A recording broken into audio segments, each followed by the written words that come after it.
Voces del Periodista. El Club de Periodistas de México, con su brazo asistencial, la Fundación Antonio Sáenz de Miera y Feital, presenta Voces del Periodista. Conduce Celeste Sáenz de Miera. Comenzamos. ¿Qué tal amigos? Muy buenas tardes, bienvenidos a su programa Voces del Periodista en el portal maravilloso de Anunciación. Este espacio para las organizaciones de la sociedad civil, organizadas para esta sociedad que necesitamos foros libres como este.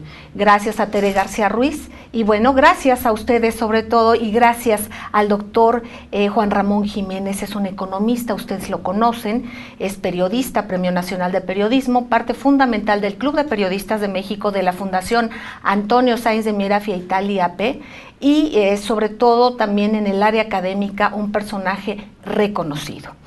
¿Qué opinan ustedes? Escuchamos hablar de la reforma fiscal que presentó el presidente Enrique Peña Nieto y muchos, los que no somos doctos, nos confundimos por la variedad de puntos de vista y sin embargo hay sustentos y hay puntos que no comprendemos.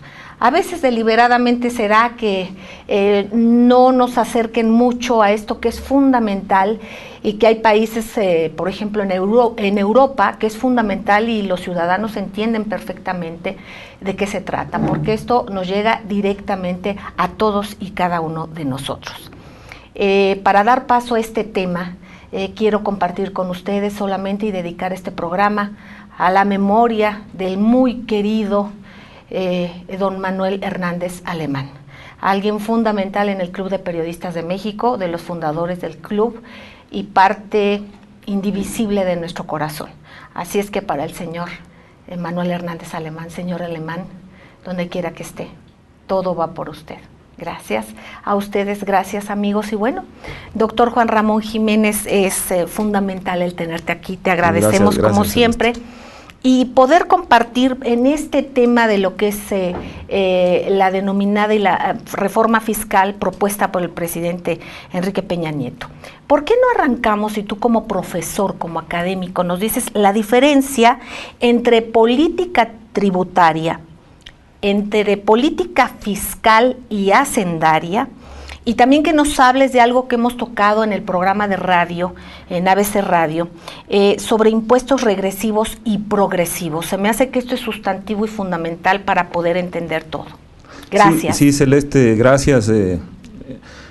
Mira, para empezar, esto que comentas, llevo ya 25 años impartiendo la materia de economía. En este diciembre cumplo 25 años de impartir economía. Y la economía para principiantes básica te dice que cuando el ciclo económico está a la baja, en este caso en recesión, pues no se deben aumentar los impuestos. Eso es lógico, no se necesita ser doctor, sino simplemente la lógica te dice cuando la economía está en crisis, pues no puedes aumentar los ingresos, hay que darle liquidez a las empresas. Y parece que lo que se está haciendo ahora es lo contrario, lo que se busca es gravar a las gentes cuando realmente, y a las empresas, cuando realmente esto va a profundizar más la crisis económica. Lo dice ahora el Instituto Mexicano de Ejecutivos de Finanzas el día de hoy, pues que ya la economía mexicana está en recesión. Entonces esto es, insisto, para principiantes, de lo básico.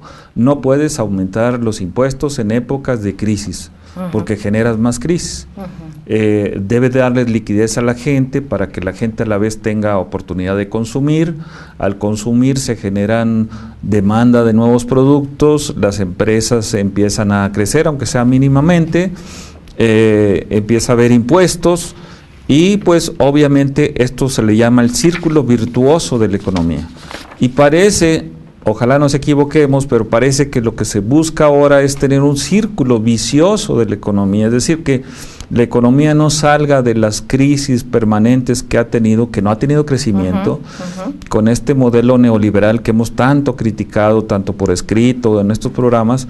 Lo que está sucediendo es que no hay crecimiento. Al no haber crecimiento no hay empleo. Me comentaban ayer precisamente mis alumnas, Y profesor, una vez que nos graduemos, ¿a dónde vamos a trabajar? ¿Y cuánto vamos a ganar? Y ahora nos van a querer hasta quitar las propiedades si dejamos de pagar por 6 meses. Entonces, esto es lo que preocupa a la gente joven, a las empresas, a la gente en general. Y creo que la situación está como para analizarse, para evaluarse, como siempre ha sido tu punto de vista, de que demos una opinión pues diferente, alternativa a lo que se está opinando normalmente, porque los que opinan positivamente son los banqueros, son las grandes corredurías financieras, nos están diciendo que esto es muy bueno para México, que necesita ahora reformas estructurales.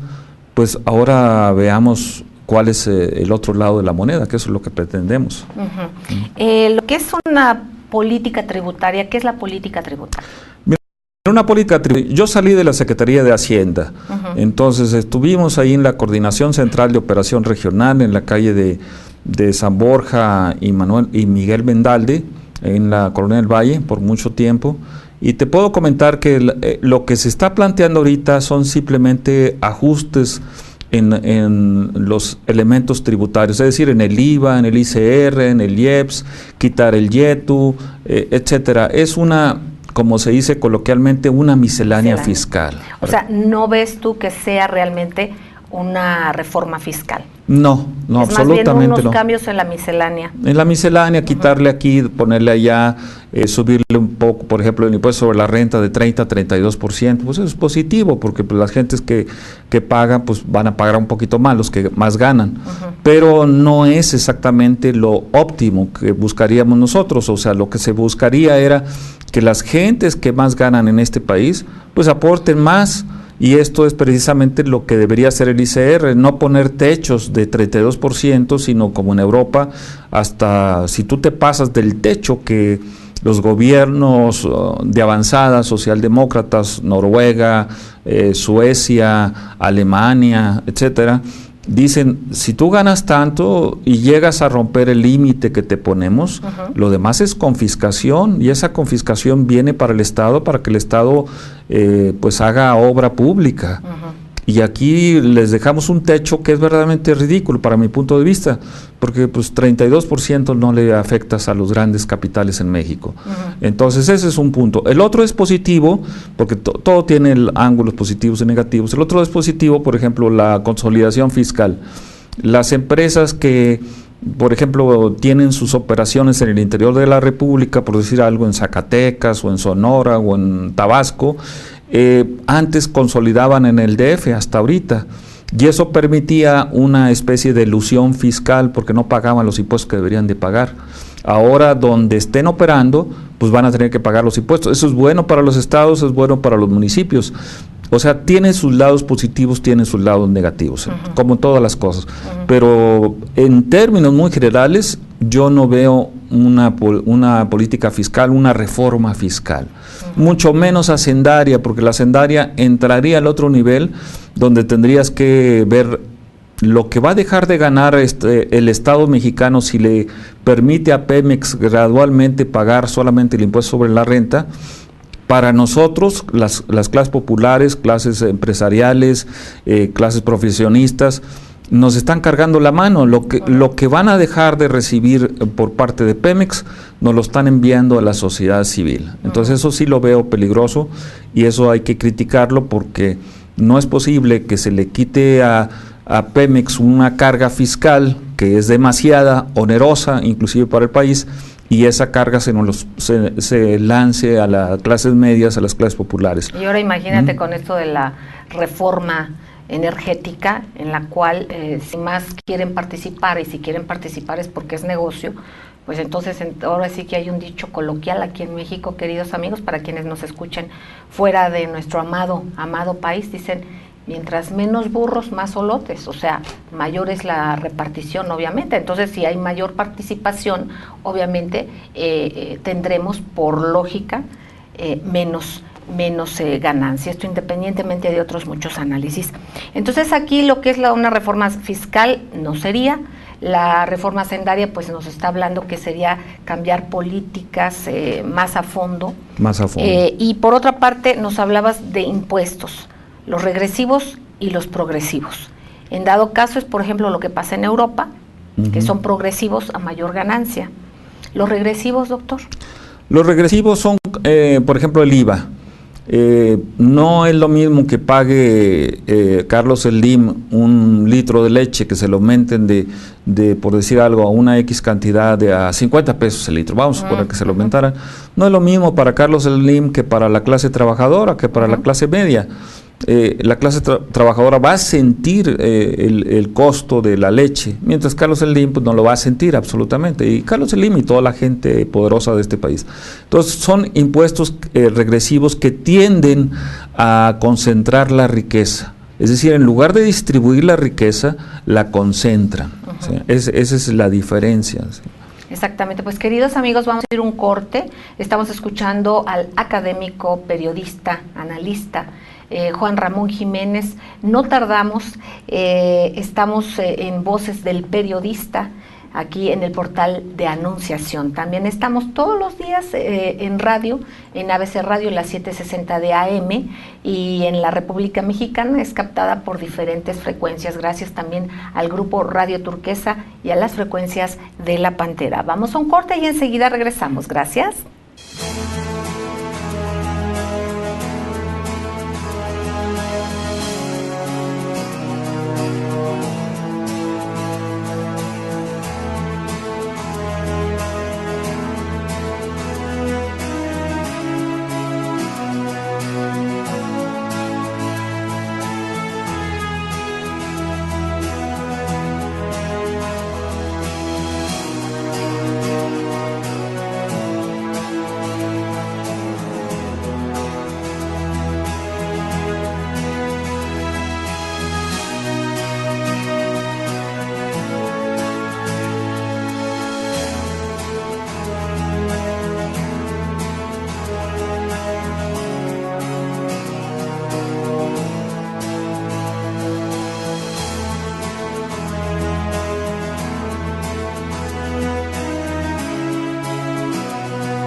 Gracias amigos, gracias por estar en Voces del Periodista, aquí en el portal de Anunciación que dirige nuestra muy querida Tere García Ruiz.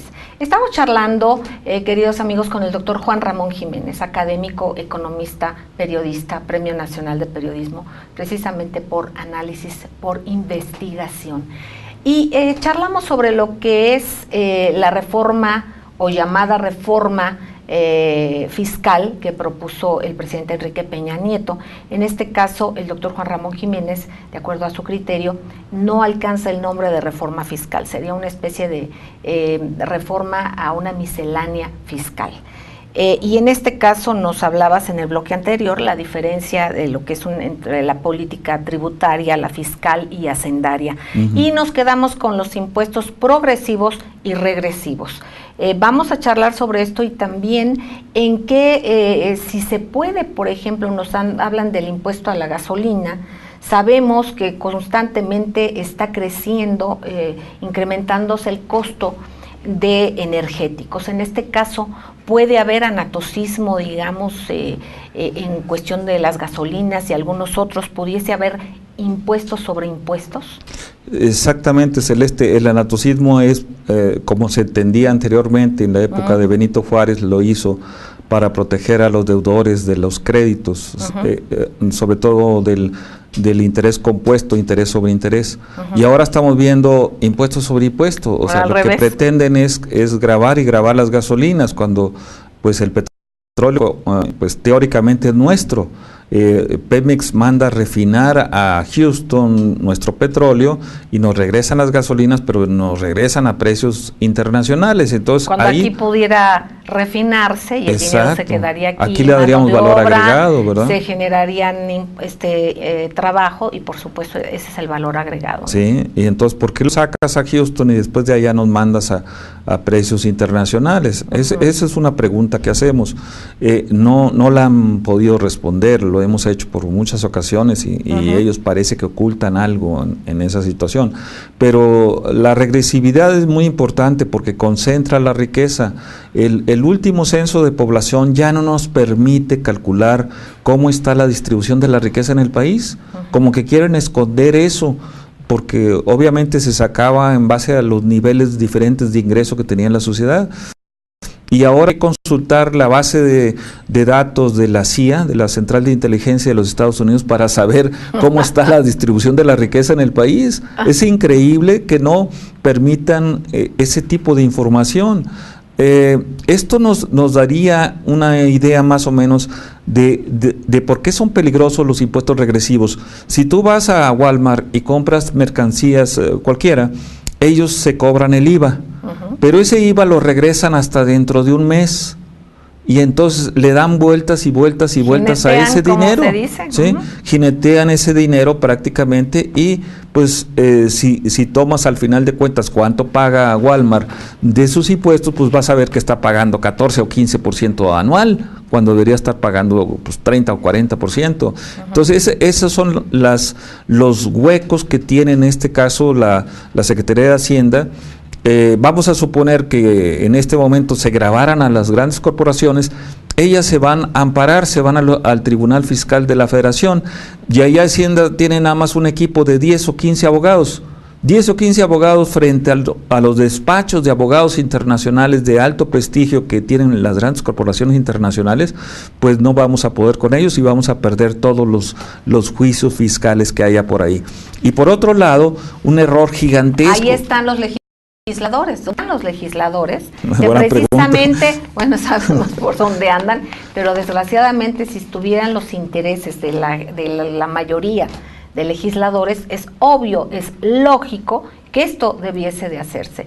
Pero sin embargo no, eso no lo tocan, parece que lo dice uno, lo exige, se comenta, lo saben, pero sin embargo, ¿cómo es posible que no se fortalezca esta y precisamente para beneficio de todos nosotros?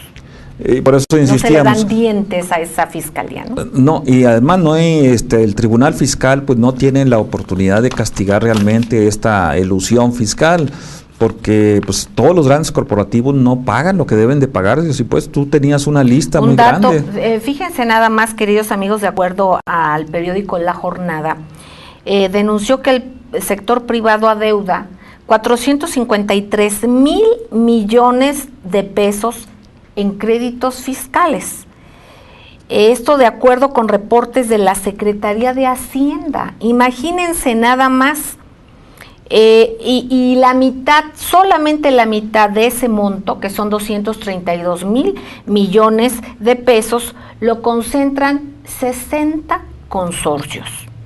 O sea que este monto que no pagan, ¿qué pasa? No se roban, no lo permiten que no lo paguen, es superior al presupuesto asignado a la educación pública del país, por ejemplo, y entonces aquí vemos y sabemos los nombres de los mayores grupos.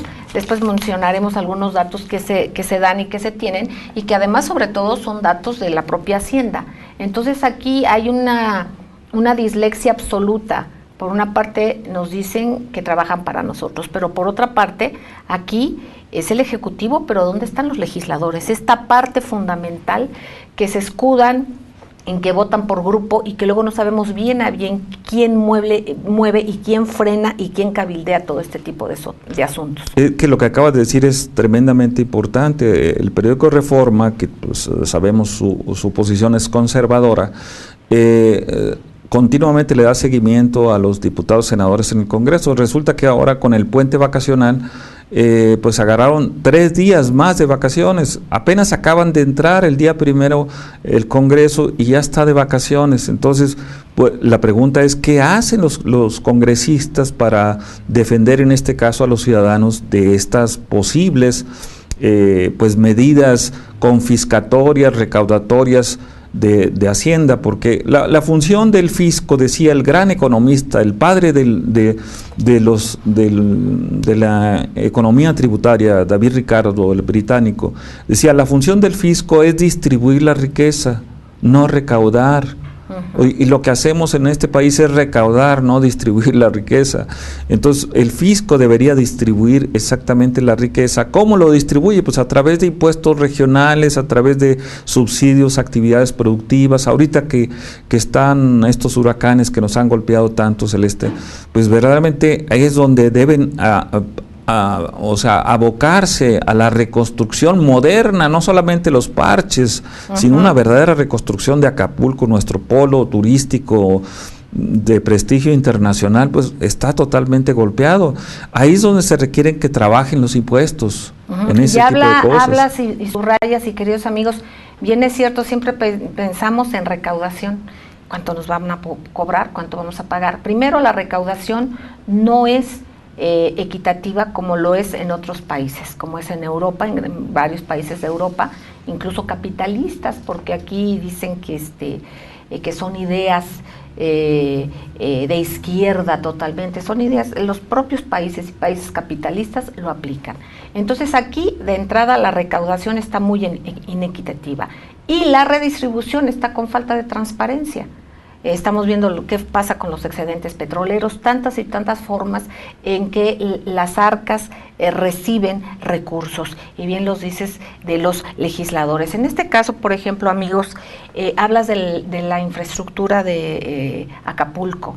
Por supuesto, es importante, pero por ejemplo vamos viendo cómo en la autopista del Sol, una de las más dañadas, nos demos cuenta que cuando la primera parte que construyó y se construyó, digamos, por parte del Estado mexicano, que es casi llegando a Taxco, digamos, esa carretera casi no tiene problemas. México-Cuernavaca tiene los derrumbes, tiene problemáticas hasta cierto punto normal. Esa carretera estuvo bien trazada. Adelante, cuando se hace esta mega autopista, y además se cambia la forma de operar y vienen todas estas asociaciones público-privadas, ahora ya reconocidas desde antes, que empezaban a trabajar de alguna u otra manera con el cambio de política económica, la economía neoliberal, a dejar mangancha. Pues estamos viendo que está mal trazada, porque si fuera nada más ahorita por esta situación tremenda que tiene que ver con la naturaleza, diríamos, bueno, pero esto es recurrente, llueva o no llueva, constantemente esa autopista está siendo vulnerada, está siendo reparada. Entonces, ¿qué pasa con esto? Es la falta de transparencia, ¿no, doctor? De la que tú nos hablas. De transparencia y edición de cuentas. Exactamente. O sea, porque estás hablando de una cosa muy seria. Las carreteras se están haciendo mal en todo el país, no solamente la del Sol. Si tú vas a Estados Unidos, de Laredo hasta la frontera con Canadá, se llaman freeways, son libres, no tienes que pagar nada. Y aquí sales y tienes que estar pagando y pagando y pagando y pagando. ¿Pagándole a quién? Y además, por ejemplo, ahorita la carretera esta de Toluca, acaban de incrementarle 5 pesos. Hace no mucho la de Cuernavaca también en los diferentes tramos. Y entonces nada más llega uno y es un poquito más, un poquito más. ¿Qué pasa con esto? ¿Qué mantenimiento? ¿Qué servicio? Si esto realmente es estratégico, que es el tránsito de nosotros por nuestra patria. Exacto, Celeste, y sobre todo empresas privadas dicen que no pueden dar rendición de cuentas, claro, pero usan el dinero público. O sea, son privadas, pero usan el dinero público. En el caso aquí de Polanco, o sea, los estacionamientos, aquí carísimos. O sea, están cobrándote al nivel de Nueva York prácticamente, y los ingresos no son de Nueva York, son de la Ciudad de México. Entonces, esto está generando distorsiones, sobre todo en la Secretaría de Hacienda, la más importante después de la presidencia, y obviamente no tienen forma de resolver porque hay muchos cuellos de botella fiscales. El problema del desarrollo, en este caso que tú hablas de infraestructura, pues nos está generando un problema grave al país. Queridos amigos, vamos a un corte, no tardamos, regresamos aquí a Voces del Periodista en este portal maravilloso, Anunciación. No tardamos, gracias.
Gracias, queridos amigos, gracias por seguir con nosotros aquí en Voces del Periodista, compartiendo la vida.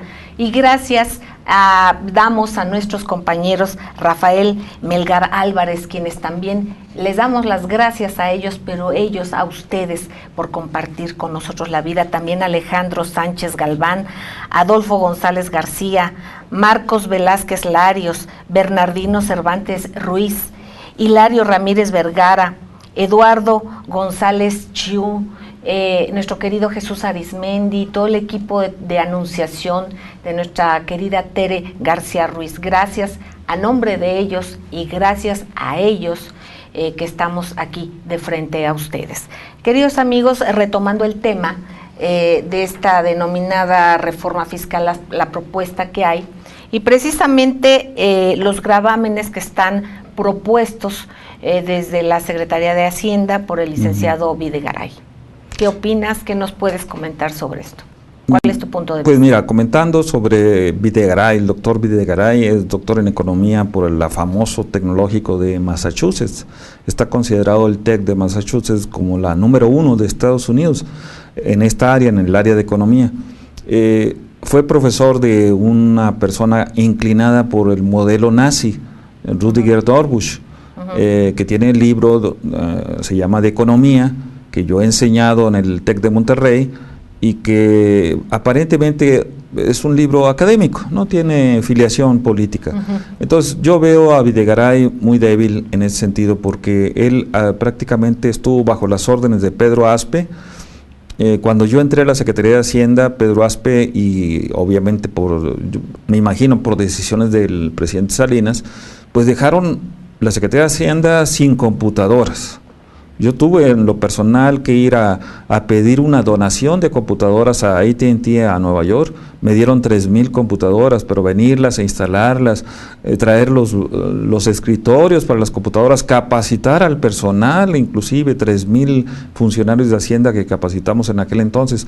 Todo debido a que no hubo rendición de cuentas, se desapareció todo el dinero, por ejemplo, del fondo de contingencias, que fueron 1,000 empresas que se privatizaron en el sexenio de Salinas y Miguel de la Madrid, y desapareció ese dinero, 20,000 millones de dólares. Luego comete Pedro Aspe el error de diciembre del 94, donde indexa el tipo de cambio a los CETES de la tesorería, tesobonos, 20,000 millones de dólares. Entonces esos errores gravísimos de Pedro Aspe, y todavía la empresa actual de Pedro Aspe, Protego, es la que está endeudando municipios y estados del país. Entonces Videgaray es parte de esas cuestiones que deberíamos de preguntarle antes de que él lance todas estas tonterías, para mi punto de vista tonterías fiscales. Grabar a los perros, subirle el 10% a prácticamente las operaciones de compraventa de casas, departamentos, etcétera, cuando la gente joven va a decir, oye, yo ya no voy a comprar, entonces van a vivir en casa de papá todo mundo, vamos a crear otros nuevos paradigmas sociales, se nos van a complicar la vida a todo mundo, simplemente porque estos señores quieren grabar las operaciones hipotecarias. Además, lo que tiene que ver todo esto con la construcción, con la infraestructura, el crecimiento, los empleos, que obviamente tendrían una merma, ¿no? Exactamente, estás afectando al sector de la construcción, que es el que más genera empleos en el país. Por eso la economía se está derrumbando. Entonces, en lugar de apoyar la industria de la construcción, la vivienda para la gente joven, sobre todo, grabar los créditos, van a grabar créditos, van a grabar la comida de los pobres animalitos, y no porque estemos mucho a favor de ellos, simplemente porque es una locura. Es como en la época de Santana grabar las ventanas, entonces vamos a llegar a esos extremos. Se están grabando todas las transacciones que hay ahorita. Tiene sus partes positivas, como hemos dicho. ¿Cuáles serían las positivas y cuáles las que tú crees que no están correctas? Mira, las positivas básicamente es grabar las operaciones en bolsa 10%, o sea, la especulación financiera. Eso me parece correcto. No es lo perfecto, porque lo perfecto, por ejemplo, en la venta del Grupo Modelo, el Grupo Modelo debería de pagar 7,000 millones de dólares de impuestos. Es el ICR normal, el 30%. Y lo que pagaría en otro país. Lo que pagaría en otro país, exactamente. En Estados Unidos, que les gusta mucho compararse con Estados Unidos, ahí pagarías el 30% inmediatamente. Aquí van a pagar 700 millones de dólares, o sea, el 10% que está proponiendo Videgaray. lo cual, como diría un político, es lo de menos que podemos lograr. Pues sí, pero debemos de lograr el 30%, lo que es la ley, el ICR parejo a todo mundo. Entonces no lo estamos logrando, pero desde sin embargo, es positivo, es positivo. La consolidación fiscal es positiva porque va a generar empleos en las localidades, va a generar ingresos en las localidades. Lo negativo es lo que comentábamos entre líneas hace rato, de la distribución del ingreso fiscal. El ingreso fiscal, desde que estábamos en Hacienda, lo calculamos prácticamente porque éramos los que operábamos eso nosotros. Rubén Aguirre Pangbur fue mi jefe en la Coordinación Central de Operación Regional y luego fue posteriormente subsecretario de Hacienda. Fue director de recaudación, sabíamos de lo que estábamos hablando, sabemos de lo que estamos hablando. El 80% del ingreso fiscal se concentra en la gran Ciudad de México, el 80% del ingreso fiscal. El 16% del ingreso fiscal se va a los estados de la República y a los 2.500 municipios del país solamente les llega el 4% del ingreso fiscal. Esa injusticia es pésima para este país. Hay municipios tan grandes como Ciudad Juárez, Tijuana, Torreón, Tampico, que ¿de qué viven? La pregunta que nos hacíamos nosotros, ¿de qué viven esos Ahora, con esta municipios? consolidación fiscal, ¿qué va a pasar? Van a tener más ingresos esos municipios, pero no en lo óptimo, ni siquiera lo mínimo. ¿Por qué? Tú conoces perfectamente que hemos estado actuando mucho en Campeche, tenemos nuestro corresponsal allá. Él sabe perfectamente bien que Campeche genera el 40% de los ingresos fiscales de este país, el petróleo. ¿Y cuánto le regresa a la Federación a Campeche? Le regresa el 0.002. O sea, cuando produce el 40% de la riqueza de este país, le regresan el 0.002. No es posible esas distorsiones, claro, esa inequidad en la distribución del ingreso fiscal. Ok, ahora, en todo esto que nos comentas, ¿cuál sería la propuesta? Tal parece que nada más allí va, que nada más hay este grupo de impuestos que se aplican. Entonces ahora hay una novedad que es la grabación, como tú dices, a la cuestiones en bolsa, ¿no? La especulación, el Tobin Tax, pero hay otro tipo de impuestos que se aplican en otros países que no tiene que ver con que los cautivos sean quienes paguen y paguen más, y en que merme esta circulación que se necesita de dinero precisamente para que no caiga la economía aún más. ¿Qué tipo de impuestos, qué propuestas nos harías si nos haces un planteamiento antes de ir al corte y regresaríamos a ampliar el tema? Rápidamente te diría el Tobin Tax, porque ese es un impuesto que ganó el Premio Nobel de Economía en 1981, el profesor James Tobin de la Universidad de Yale. Es un impuesto ganador del Premio Nobel. No estamos hablando de tonterías, sino... bueno, los premios Nobel ya también no tienen mucho prestigio, pero, ¿verdad? Bueno, pero en este caso creo que sí. Antes creo era que más, sí. pero ya antes era más serio, tienes toda la razón. Ahora se meten a cosas muy medias raras, ¿no? Pero el hecho es que este es un premio ganador del Premio Nobel. Eso no se lo quita a nadie, es un premio ganador del Premio Nobel y va a agravar la especulación. En Europa se mejoró mucho porque el Tobin Tax está ahora en la especulación bancaria, en la usura bancaria, controlando las tasas de interés también. Y el Tobin Tax en Inglaterra se está proponiendo para agravar la actividad inmobiliaria, la especulación inmobiliaria. Entonces es un gran impuesto, Celeste, sobre eso. Otro sería, si quieres lo damos posteriormente, pero platicamos. ¿Los impuestos verdes, doctor? Los impuestos verdes son a las empresas altamente contaminantes. Y aquí entra Pemex y entra cualquiera, pero que contaminen y que paguen los impuestos verdes, pero que esos impuestos verdes se queden en las localidades. Exactamente. No se recauden y se vayan otra vez al centro. Exactamente. ¿Cuánto no vemos en nuestro campo mexicano, en las ciudades que tienen empresa? Por ejemplo, está Tequisquiapan, una ciudad un lugar muy bello y que ya tiene empresas que vas viendo cómo contaminan los ríos. Y en otras localidades en el país en general vemos que contaminan y no pasa nada. Ni más ni menos que más que las mineras, doctor, por ejemplo, la contaminación del agua. ¿Qué nos puedes comentar, por ejemplo? De los suelos. ¿Qué propondrías en este caso? Pues, porque hay cosas que ni con impuestos, primero se debería de prohibir el que utilicen algunas sustancias, eso debería de prohibirse, pero que utilicen algunas que pudiesen degradarse y que no hicieran tanto daño, y que realmente se pagara un impuesto. Acaba de tocar uno de los puntos medulares. Después del petróleo es la minería, la de este país, y al entregarle a las grandes empresas mineras, sobre todo canadienses, obviamente están haciendo el minado a cielo abierto, y eso es peligrosísimo para el medio ambiente, porque dejan los huecos y ya no hay manera de que esos huecos, esos pozos súper profundos se puedan aprovechar. Entonces ahí sí hay que grabar seriamente ese tipo de corporaciones. Bueno, pues queridos amigos, hay cosas que son irrecuperables, que no se deberían de permitir. Hay cosas que mayor riqueza que la vida, que mayor riqueza que el equilibrio de la ecología, lo estamos viviendo ahorita. Más allá de cualquier otra cuestión que se pudiera analizar y tocar, después lo hablaremos con el doctor. Pero vamos a un corte, no tardamos, regresamos. Gracias.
Gracias amigos, gracias por seguir con nosotros. ABC Radio, aquí Voces del Periodista, que se transmite también en ABC Radio, disculpen ustedes, todos los días de lunes a viernes, también por el gran grupo Radio Turquesa y por las frecuencias de La Pantera.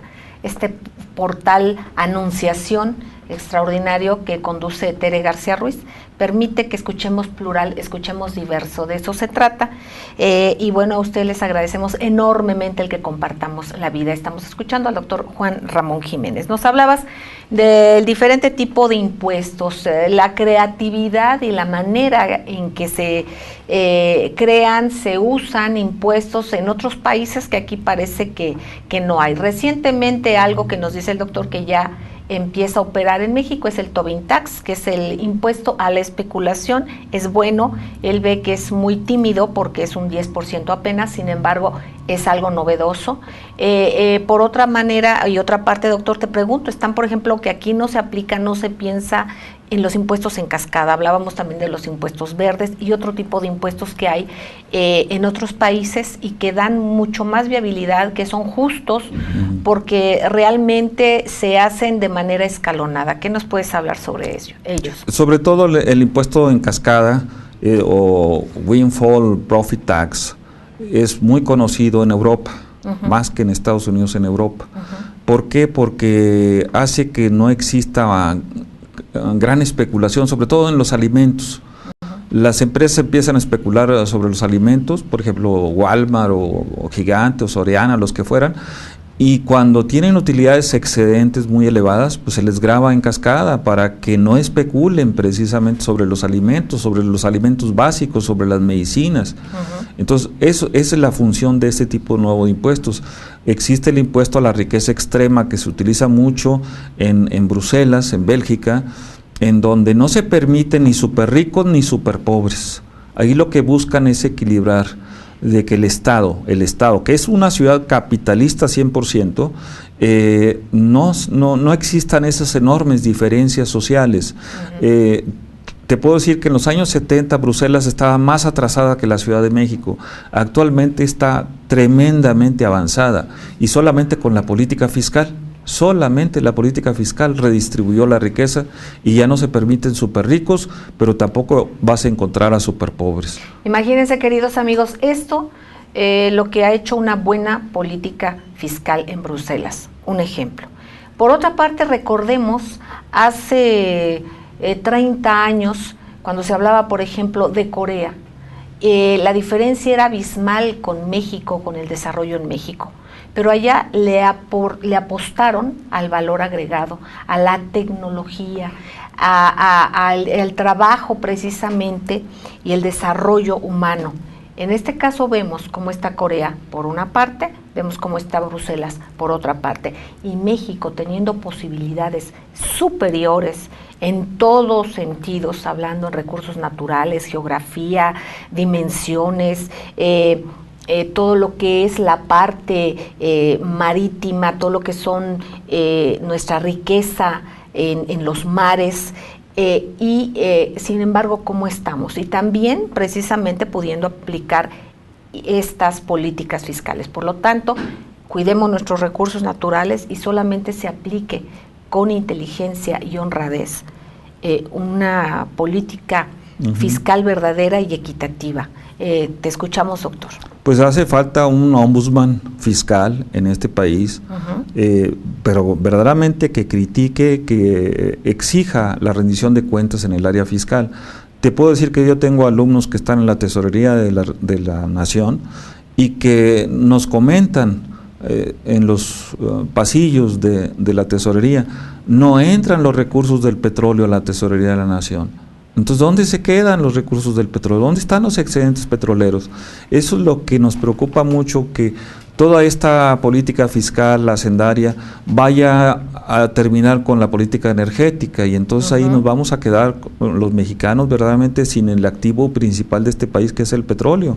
Pero lo importante desde el punto de vista contable es ver dónde están los excedentes petroleros, porque el diferencial entre el costo de un barril, que es $10, y en lo que se está vendiendo ahorita en los mercados internacionales, que está arriba de los $100, te deja $90 diarios En 2 millones de barriles diarios que produce el país, es un enorme flujo de riqueza que genera Pemex, que genera el petróleo. Entonces la pregunta que hacemos es, ¿dónde quedan los excedentes petroleros?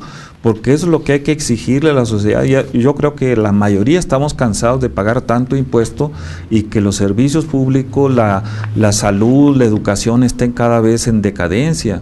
Eso es lo que pensamos, Celeste. ¿Dónde están nuestros excedentes petroleros? Imagínense, amigos, con los excedentes petroleros, todo esto que no se toma en cuenta, que es el precio que excede de lo que el cálculo que se hace cuando se hace el presupuesto anual.